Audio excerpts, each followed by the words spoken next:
Welcome to Office Hours. I'm your host, Davis Hunt, editor-in-chief of the Pamphleteer. Kind of an abbreviated show for you today. I filmed an interview earlier with Norm Parton, who is an advocate for the Fairgrounds racetrack. It was a great conversation. I recorded it at headquarters, where none of you will ever go because it's top secret, and recorded it with a camera. Did the classic thing.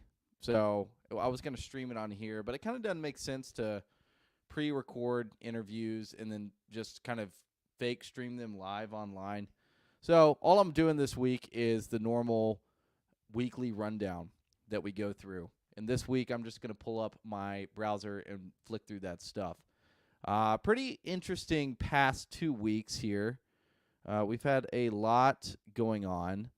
On Saturday, as many of you know, there was a tornado that came through town, hit in Davidson County. It focused most of its damage in the northeast corner near Madison, and northeast of that outside of Davidson County in Hendersonville. This is a map that the NES put out showing lines of broken and destroyed power poles and other equipment, color-coded by the level of damage, which I assume red is the worst. And in this little cluster here, can you see my mouse on the screen? Yes, you can. In this little cluster here is where 3 people were killed. And, tornadoes are kind of an unfortunate feature of life in Middle Tennessee in May and June, and then in December as well. Unlike, there's been a couple of posts about how tornadoes in December somehow indicate that global warming or climate change has gotten worse, but I mean, you can Google it. I won't do you the brain damage of pulling it up for you right now, but tornadoes in December in Middle Tennessee in what is known as Tornado Alley are pretty normal. So, we were disheartened to hear about the tornado, of course. It's always weird growing up in Middle Tennessee. I'm sure that's obviously not unique. I can only speak to where I grew up, though. Doing drills growing up, going into the basement of schools. If there's ever a tornado in town, we would go, as a kid, we'd go get in the bathtub. I remember one time doing that in elementary school. But these things seem to, strike with random vengeance, and, it's it's an unfortunate part of life here. If you want to donate or get involved and volunteer, the mayor has directed everyone to NashvilleResponds.com. I think there's a lot of the impulse for some people is to kind of over volunteer, and I think that does create problems for people that organize these things. So it's best if you coordinate with an organization like Nashville VOAD. This is a collection of nonprofits that kind of coordinates and sets tasks for people and looks for specific people to do specific things. And it just ensures that you're just not in the way when they're trying to clear trees or remove rubble, which I know is probably an issue for people that know what they're doing. So, yeah, the tornado was disheartened to hear that on Saturday night. We mostly were spared in Davidson County. Springfield got some damage, and Clarksville was also hit pretty hard. So, moving on. Former Nashville Mayor Megan Barry announced that she's running against Mark Green in District 7. District 7 covers the west side. I'm in District 7 right now. Covers the west side of Davidson County and a strip of counties from the North Kentucky line down to the Alabama border. And she's going to be challenging Mark Green. She's probably going to get beat like 2-1. Like, she has no chance to beat Mark Green. And really, it's just kind of an insult to the people that she first violated. I mean, the famous thing about Megan Barry, of course, is that she got caught sleeping with her bodyguard and resigned as mayor. But the reason that she resigned is not because of the affair, but because she was abusing taxpayer funds. Her bodyguard was getting pretty extensive overtime pay to travel with her, oftentimes alone without other personnel, be just Megan Barry and her bodyguard traveling. And, she would give him overtime. And she also used, I think, something around $11,000 misappropriated to pay for these trips and this kind of thing. And, I mean, politicians run on a pretty thin veneer of trust, I think, especially now. I think that just general trust towards your average politician, maybe, I don't know. I don't want to say it an all-time low. It's pretty low. People are pretty skeptical of politicians. Well, hold on. I'm going to reframe that. People that had their head screwed on straight are pretty skeptical of politicians. I think there's a contrary phenomenon where some people on the left mostly, have never had more trust in politicians. And Megan Barry is a great example of that. And people taking her back in with open arms is unsurprising on the one hand, but also indicative of just kind of the refusal to to condemn anyone for anything. I saw someone talking about how, if you either believe that people are able to be rehabilitated and return, and what, I can't remember what it said. People are either able to rehabilitate themselves and change, or they aren't, and those are the two choices that you must make. I just refuse that question altogether in this particular instance. I don't think Megan Barry has any business running for office, and this is not an edgy take. She abused the massive amount of trust that she had with people in Nashville and misspent taxpayer dollars. It's pretty cut and dry. You just don't, if you have any respect for constituents, you would just not run again. But she doesn't. I guess she's broke. She's also coming out with a memoir in the next couple of weeks, so it could coincide with that. And maybe she's using this as a way to push her memoir. And, I've got theories. Don't worry. I think we all do. This is kind of an interesting development in Franklin, Tennessee. It reminds me of West Haven. They've got, let's see where it is. Del Rio Pike. Gosh, see, I just don't know Franklin well enough. Hold on. Maybe we can figure this out. This looks like Hillsborough Road right here. So it does look like it's west of Hillsborough Road. Is that Hillsborough Road? No, this might be Hillsborough Road, and that's Mac Hatcher right there. Oh yeah, that's the Legends. This is Granny White or Franklin, and then that's Hillsborough right there. So it's just off Hillsborough Road. It's going to be a development kind of like West Haven. They've got a wellness, including a sauna, steam room, hot, cold plunge. Wow. Damn, I might have to move there. Sauna and hot and cold plunge pools. I've never heard of a hot plunge pool. Maybe they mean a hot tub. Not sure. But a sauna and a cold plunge pool is top-notch. Top-notch stuff. Farm-to-table dining, a flagship restaurant, bar, speakeasy lounge. All the accoutrements you would want to live in a neighborhood. Wow, look at this. Oh, that's in the UK. So, they're trying to kind of promote some kind of vernacular architecture. Here's the beautiful, the scenic Harpeth River that when we would swim in it growing up, our parents would always get mad because they would be like, there's dead deer in there, you're going to get sick. An interesting development. What are we calling this? It's called Wai'elia. Let's go to their website.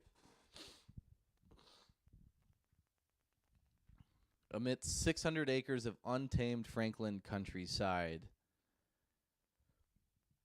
Meticulously designed by a guild of the region's most respected architects. I love that word guild. Doesn't that, if anything says European vernacular architecture in walkable cities and just reliving this fantasy that people have to live in a place where they can walk to a bar and a coffee shop within, what is it, the 15-minute city? Guild is one of those words that just rings with significance and just old world affluence. It's a good word. There's 68 home sites. They're gracefully distanced. I love this. Dappled among the rolling hills, tucked under the shades of beeches and maples, and along over 2 miles of West Harpeth riverfront. I mean, for if you grew up in Nashville going to the Harpeth River, you know how much they're overselling the Harpeth here. That thing is a sewage dump basically. Maybe I'm wrong. Maybe they've cleaned it up, but I don't know. I grew up going to the rope swings along the Harpeth in high school and floating it, and just, I mean, it was a gross river. It still is. I haven't been in it in years because I'm mature now, but as a young lad, I did frequent the Harpeth River out that direction. Let's see. The grounds. There's another prestigious word. Gilled, grounds, dappled, gracefully distanced. I mean, this is all the language that you want. I'm all about this. I'm going to sign up as a prospective buyer. I'm actually not, because I don't want you guys to see my information, but I wonder how much these houses are going to go for. 68 carefully. I mean, probably at least $1 million, I'd imagine. Anyway, interesting development. A lot of these kind of, you see a lot of these pop up. I know there's a couple in Cincinnati. There's West Haven in Franklin. I think there's another one, and now there's Waialia.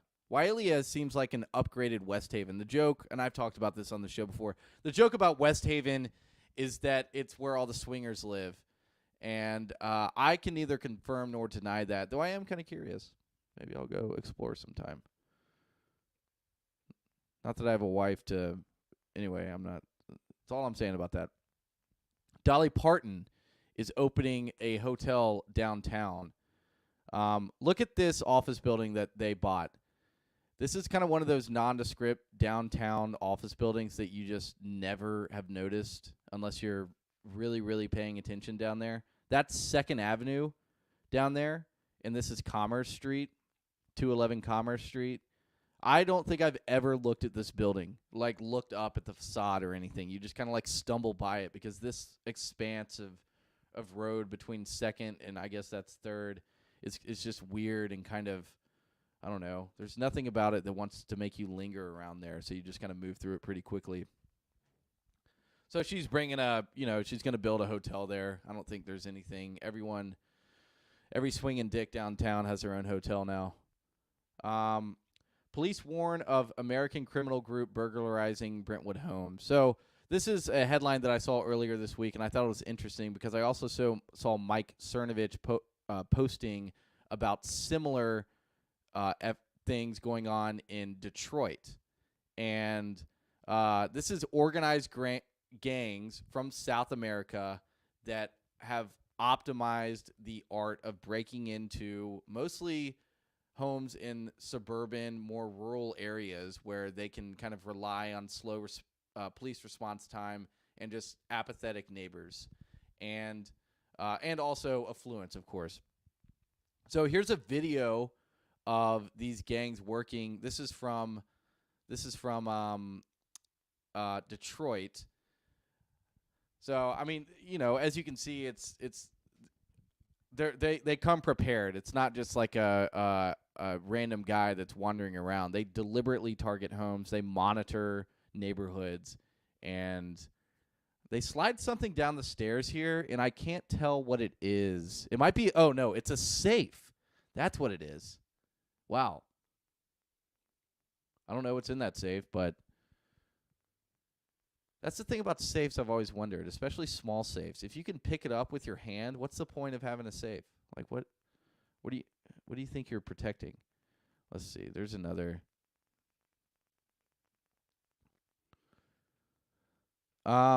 Yeah, this is just kind of one of the weird not weird. This is a direct side effect of having a very porous southern border. You're allowing these groups to move into the country, gain a foothold, and rob people blind.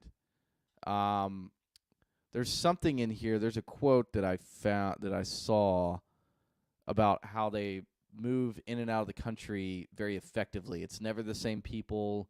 It's very hard to track. They're working all over the country. Again, this is in Detroit, and now there's concerns that they'll come into to Brentwood.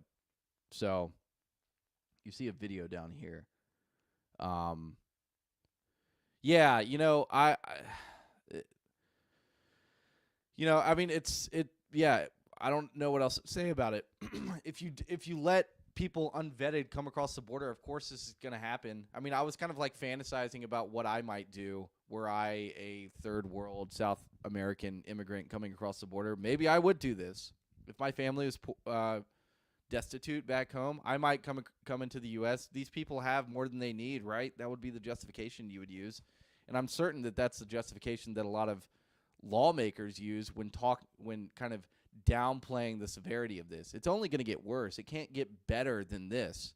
It's the more groups that are able to get away with these crimes, the more emboldened they're going to be to do more and braver and bigger stuff.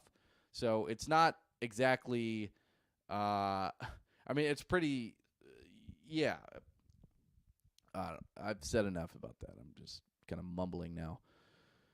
One of our favorite Nashvillians, Carol Swain, was wrapped up in the recent drama around Harvard University president Claudine Gay being revealed that she plagiarized most of her published peer-reviewed papers. She has, I think, 11 peer-reviewed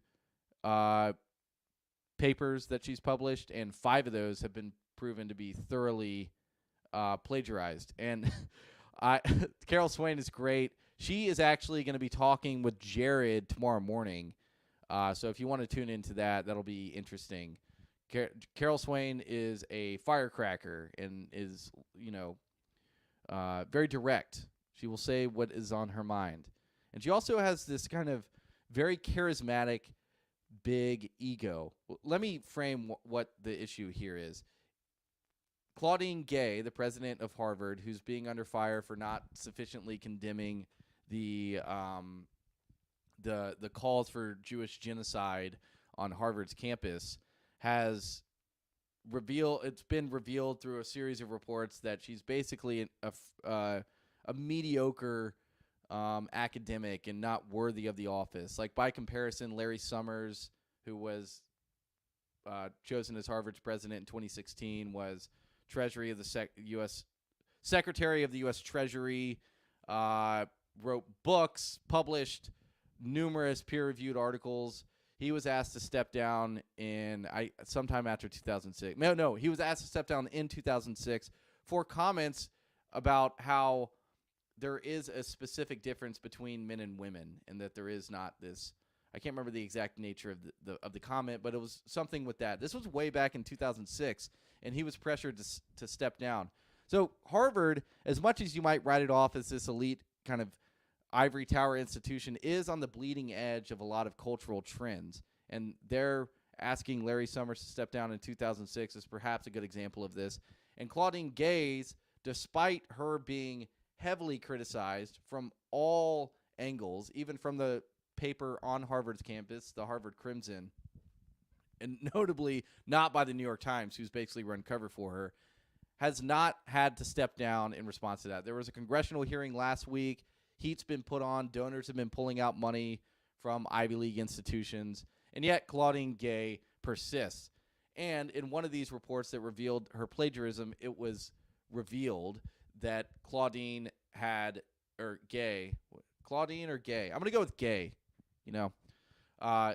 Gay had plagiarized material directly from one of Carol Swain's books without attributing her.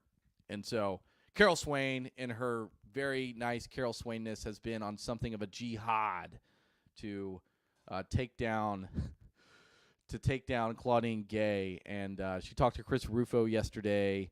And what else?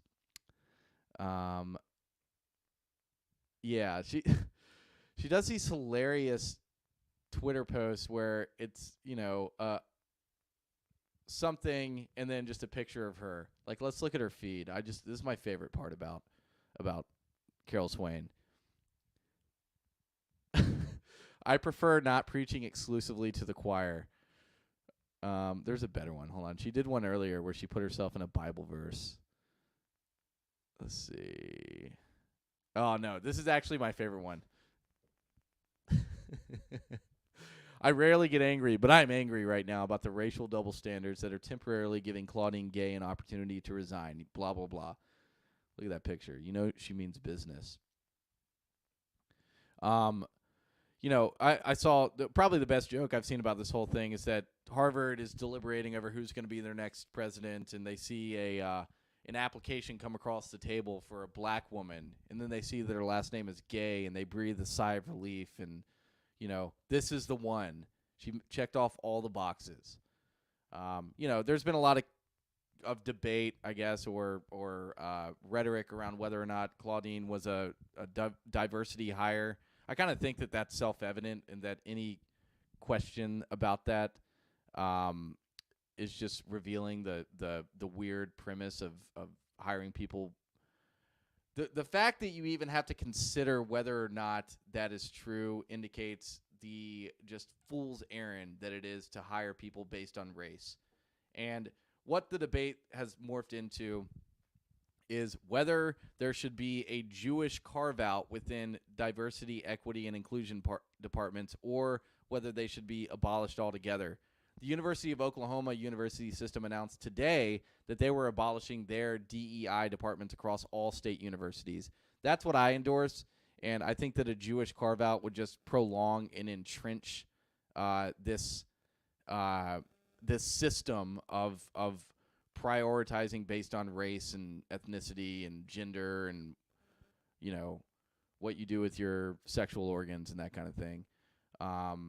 Nikki Haley, notably running for president, has been someone that's kind of on the side of doing this Jewish carve-out for DEI departments to protect them from anti-Semitism. The irony, of course, of all this is that for going on a decade, people have been at license to say blood-curdling insults and call for the murder of whites, but no one said anything about that. So I kind of have a hard time feeling sympathetic towards a lot of this stuff, just because it's come down on white people in the U.S. for a while now. I've even experienced it firsthand a couple of times when I lived in Los Angeles. Probably the most racist city in the country by far, in my experience. I can't think of just if you were wondering, it's not in the South. People in the South are generally less racist than they get a reputation for. All right, moving on. So there was a leak of 3 pages from the manifesto that it looked like a detective or a police officer had taken a picture of at the scene of Covenant, and they were given to Steven Crowder. He ran a whole show about them, releasing them, and the police and the city proclaimed that they were going to find the rat. There was a lot of strong language used to insinuate that the guy who leaked them was a coward in this kind of thing. I just have a hard time thinking that the guy that leaked them is a coward. If anything, I think he was doing a public service for something that the public has been – I've waffled on this a lot, actually. But doing a public service for something that the public has been demanding. He's providing them these documents that have been hidden from them. And, anyway, point is, last Friday at 5 p.m., classic Friday evening news drop, they revealed that they were no longer pursuing the investigation, that they've tried exhausted all available investigative avenues, and they didn't find them. So,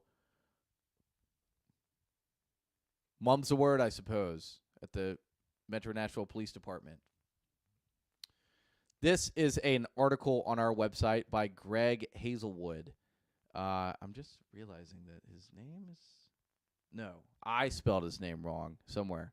God, that really gets to me. Sorry, Greg, if you're watching this.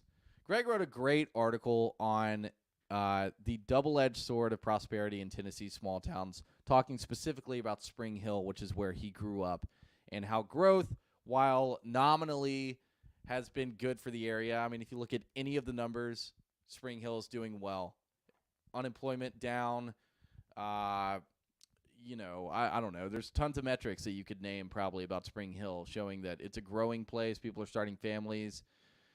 The downside to all that is that the character of the town has been permanently erased and replaced with this kind of transient, more, I don't know how to, I describe it as like I see the term pink slime used, and I think that accurately describes it, or gray ooze, just kind of this like featureless, without any character type place. I mean, he talks about how growing up he knew everyone on his street.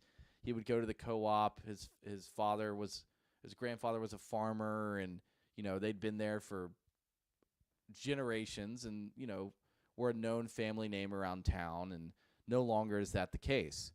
I really feel for these people, and unfortunately, I don't think that you can turn back the clock on growth in this kind of in development in this kind of thing. It's just a fact of life, unfortunately, and it's worth lamenting and reflecting on. And I think this happens all over the country. It's not, of course, not specific to Middle Tennessee or Spring Hill, but I don't think that people think enough about kind of the effects of industrialization not industrialization, the effects of growth in an area, and just kind of the accepting and encouraging growth at all costs, what it does to communities. It erodes them. It destroys them. We're already a nation struggling with that very much. I saw a graph today that was talking about how you met your spouse or your girlfriend or whatever, and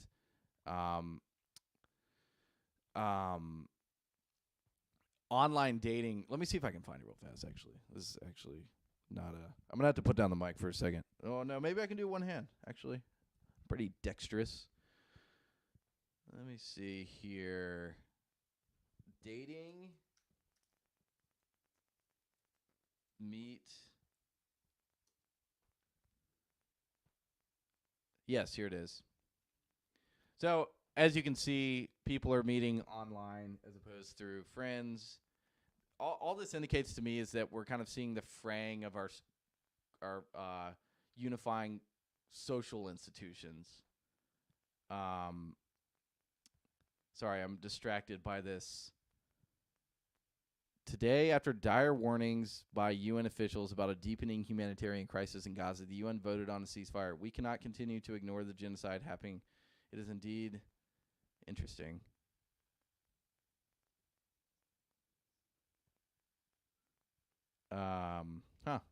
Well,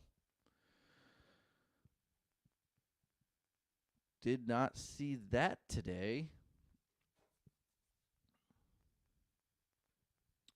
So, yeah, sorry, just totally got derailed. The effect of growth in Middle Tennessee has been at the expense of these small rural towns that were, the history of the U.S. is largely one of transience and resettlement and this kind of thing. But in the eastern part of the country, in particular, you do have families that have been in the areas for 8, 9 generations sometimes. My family has been, in the U.S. for 400 years, but we settled all over and never spent more than a couple of generations in one place, moving all over the place, pushed around mostly by the war. The Civil War was pretty impactful in that regard, but anyway, I'm rambling now. Next thing, body found at Nashville Ferrari dealership. I thought that was a pretty compelling headline. What's going on there? Apparently, it was found inside of a trailer at the dealership. So, we don't have any more information about this. Let me see. Body found, Nashville Ferrari body. Nashville Ferrari body. Let's see what turns up. Might have to follow up on this. Pretty interested in the body that showed up at the Ferrari dealership. Come on, that sounds like some kind of something interesting is going on there. I'm determined. This next one, even more interesting. 5 cows stolen, sold on Craigslist in Tennessee cattle heist.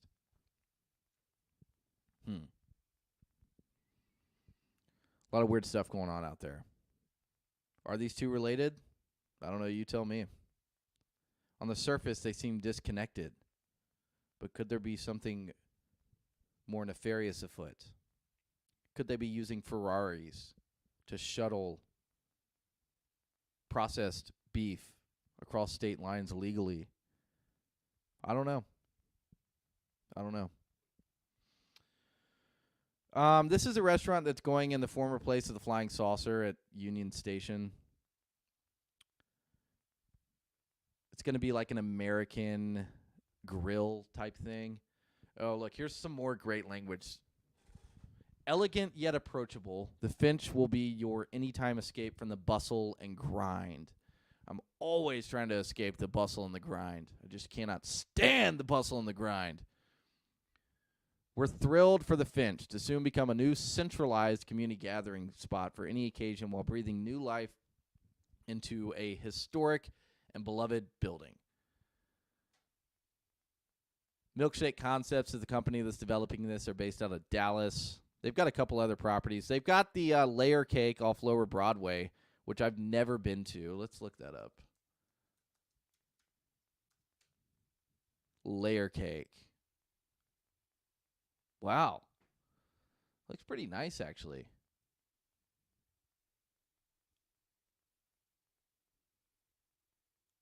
Oh, no, actually. Is that Layer Cake? Those ugly interiors?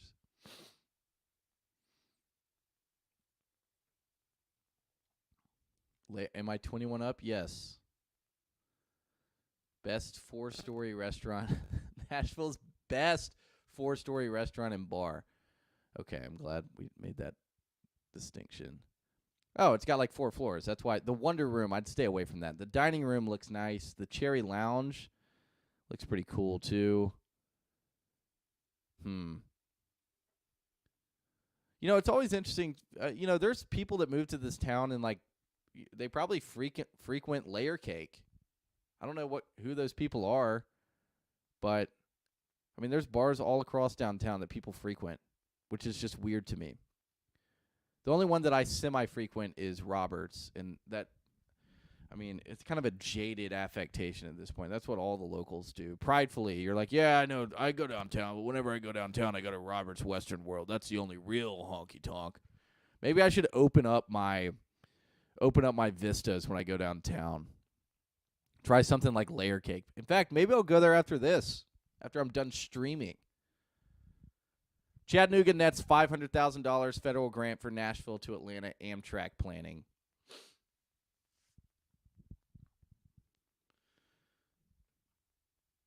Amtrak train coming to Nashville, going down through Chattanooga to Atlanta. Growing up, I have family that lives in Atlanta, and we would meet in Chattanooga like halfway. And, if I was going down to Atlanta, my mom would drive me to Chattanooga, and my aunt would drive to Chattanooga, and we'd meet and trade off.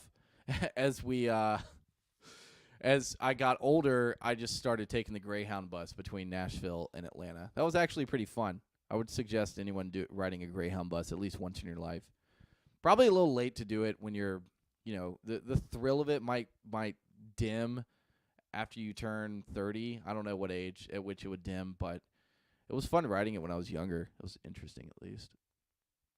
This giant film music studio project coming to Berry Hill, which is pretty interesting. If you are familiar with Berry Hill, this is Thompson Lane going over Franklin, coming down. Bransford's right there. You've got all, the Blackbird Studios over here and a bunch of other music studios in the back there. I ate at Hugh Baby's right there for lunch today. I love Hugh Baby's. It's a great spot. Of course, you've got the cemetery here and back there. So I don't know what the deal is with this. $250 million. Oh, it's UMG operations. The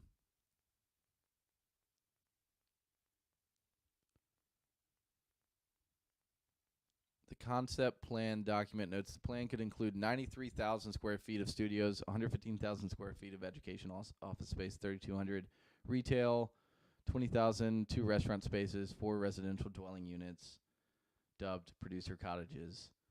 I feel like that would be fairly transformative for the otherwise sleepy and kind of nondescript Berry Hill. That's only, there's Bransford, there's some restaurants over there, but mostly back in there is exclusively the domain of people that are recording albums or working in the music industry.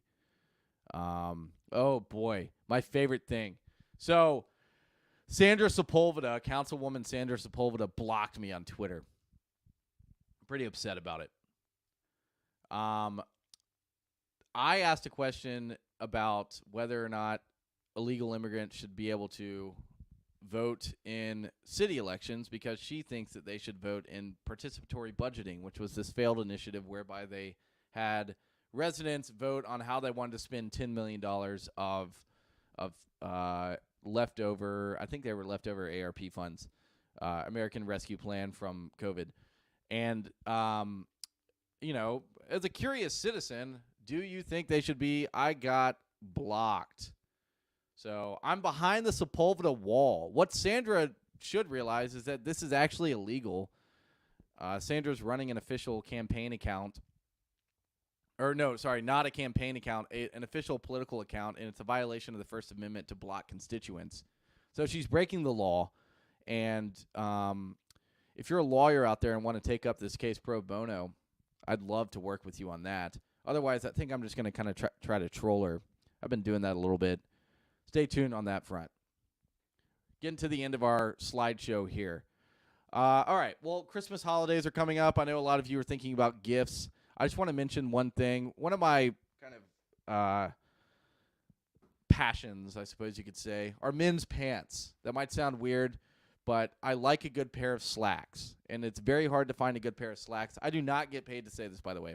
But Jack Donnelly has the best, hold on. West Point Twill tapered.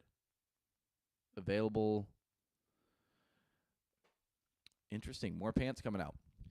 Jack Donnelly has the best pair of pants. I'm wearing some right now. I'm always wearing Jack Donnelly slacks. They're great. Very high quality. Fit very well. The most important thing is this nice, thick waistband that they have. And more importantly, they have a long rise. So they sit on your at your waist and not on your hips. And it's gotten to the point where it's hard for me to look at people wearing mid-rise pants with their shirts tucked in. It just kind of reminds me of like a schlubby middle schooler. And I don't know. I've just gotten pretty pretentious about it and pretty judgmental, to be honest with you. I don't want to see you wearing mid-rise, low-rise pants around me. In fact, if you do, I'm going to say something, and I'm going to send you a link to jackdonnelly.com where you should buy a pair of pants. They're great. They come in unhemmed, good for the tall people tall men in your life. 39-inch unhemmed inseam. They'll last your entire life. They're great. Highly, highly recommend. Again, I do not get paid to say this. I say this because I'm passionate about Jack Donnelly pants, and I think they make the best pair of pants in the world right now. Word to the wise. Finally, this is the end of our show. Tomorrow night, we're returning with our famous bar hours. We're going to be meeting at Von Elrod's in Germantown at 6 p.m. We haven't done one of these in a year. We didn't do one the entirety of 2023. People have been asking me when we're going to do another one, and I think now is as good a time as ever. End of the year, we're going to celebrate the end of the year, bring in a little Christmas cheer in there, and it should be a good time. If you're around the area, and if you listen to this in time, more importantly, I'm recording this on Wednesday, December 13th, and the bar hours are on Thursday, December 14th. Come by, have a beer. It should be a good time. All right. Well, that's all for our show today. Thank you all for listening. I'll be back next week. And then I'm taking I think we're taking next week off. I'll have to confirm on that. Might be back in the new year. You might not hear from me again for the new year. You will hear from me if you listen to this before you listen to my interview with Norm Parton. You will hear me in that interview, which I highly suggest. We'll have that up later for you to check out. So thanks so much for listening. If you're not already signed up for our newsletter, be sure to get on that list. You can go to our website, pamphleteer.co, to sign up. And we'll see you soon. Have a good night.